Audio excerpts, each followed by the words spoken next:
வணக்கம் மக்களே, சற்றுமுன் கிடைத்த தகவல் ஒன்றை பார்க்க போகிறோம். அமித்ஷா வீட்டு கதவை தட்டினால்தான் தமிழ்நாட்டு மக்களின் பிரச்சனை தீரும், ஜால்ரா போட்ட எடப்பாடி. திடீர் தகவல். இந்த ஒரு தகவலை பற்றி தான் நாம் பார்க்க போகிறோம். தகவலை பார்ப்பதற்கு முன்னதாக நீங்கள் நம்மளுடைய சேனலுக்கு புதிய பார்வையாளர்களாக இருந்தீர்கள் என்றால் மறக்காமல் நம்மளுடைய சேனலை சப்ஸ்கிரைப் செய்து வைத்துக் கொள்ளுங்கள் மக்களே. தற்பொழுது அமித்ஷா வீட்டின் கதவை தட்டினால்தான் தமிழ்நாட்டு மக்கள் பிரச்சனை தீரும் என்று குன்னத்தின் அதிமுக பொதுச் செயலாளர் எடப்பாடி பழனிசாமி பேசியபோது தொண்டர்கள் ஒருவர் செருப்பை காட்டியதால் பரபரப்பு ஏற்பட்டுள்ளது. அரியலூர் சட்டமன்ற தொகுதியில் மக்களை காப்போம், தமிழகத்தை மீட்போம் பிரச்சாரம் மேற்கொள்ள அதிமுக பொதுச் செயலாளர் எடப்பாடி பழனிசாமி நேற்று வந்தார். அரியலூர் அண்ணா சிலை அருகே திறந்த வேலியில் நின்று எடப்பாடி பழனிசாமி பேசுகையில், அதிமுக கூட்டணி 200 தொகுதிக்கு மேல் வெற்றி பெற்று தனி பெரும்பான்மையுடன் அதிமுக ஆட்சியமைக்கும் என்றார்.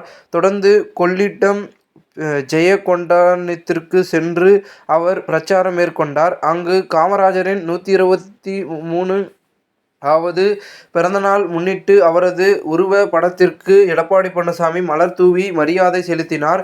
பின்னர் அரியலூர், ஜெயகொண்டான் சட்டமன்ற தொகுதிகளில் விவசாய சங்க பிரதிநிதிகளை நேரில் சந்தித்தார். அப்பொழுது அவர்களது கோரிக்கையை கேட்டறிந்தார். பின்னர் விவசாயிகளின் மத்தியில் பேசிய எடப்பாடி பழனிசாமி பேசுகையில், கரும்பு டன் ஒன்றுக்கு ரூபாய் 4000ம், நெல் குவிண்டலால் ஒன்றுக்கு ரூபாய் 2500ம் அதிமுக ஆட்சியில் வழங்கப்படும் என்றார். பின்னர் விவசாயிகளுடன் சேர்ந்து குழு புகைப்படம் எடுத்துக்கொண்டார். அப்பொழுது விவசாயிகள் தானியத்தால் உருவாக்கப்பட்ட பூங்கொத்தை அவருக்கு அளித்து மனுக்கள் கொடுத்தனர். அதன் பின்னர் பெரம்பலூர் மாவட்டம் குன்னம் சட்டமன்ற தொகுதிக்கு நேற்று வந்தார். குன்னம் பேருந்து நிறுத்தம் அருகே அவர் பேசுகையில், அமித்ஷா பாகிஸ்தான் அமைச்சரல்ல, அவர் இந்தியாவின் உள்துறை அமைச்சர். அவரை நான் சந்தித்ததை கள்ளத்தனமாக சந்தித்ததாக உதயநிதி கூறுகிறார். அமித்ஷா வீட்டு கதவை தட்டினால் எந்த தவறும் இல்லை. அமித்ஷா வீட்டு கதவை தட்டினால்தான் தமிழ்நாட்டு மக்களின் பிரச்சனை தீரும் என்றார். எடப்பாடி பழனிசாமி பேசி கொண்டிருக்கும் போது ஆலத்தூர் வட்டம் ஆதனூர் கிராமத்தை சார்ந்த ஒருவர் தன்னுடைய காலில் இருந்த செருப்பை தூக்கி காட்டினார். இதனை கண்ட அருகில் இருந்த போலீசாரை அவரை அப்படியே காவல் நிலையத்திற்கு அழைத்து சென்று விட்டனர். இதனால் அந்த இடத்தில் சற்று நேரம் பரபரப்பு ஏற்பட்டது.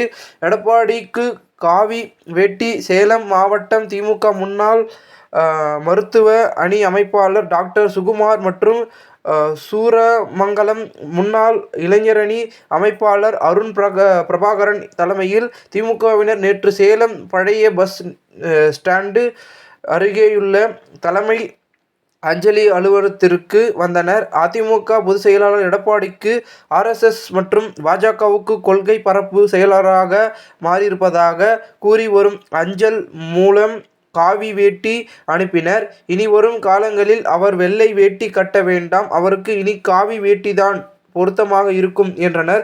இந்த ஒரு தகவல் தற்போது அரசியல் வட்டாரங்களில் பெரும் பேசும் பொருளாக இருக்கிறது. இந்த ஒரு தகவலை குறித்த பொதுமக்கள் உங்களுடைய கருத்துக்களை கமெண்ட் மூலமாக தெரிவிங்கள். நன்றி, வணக்கம்.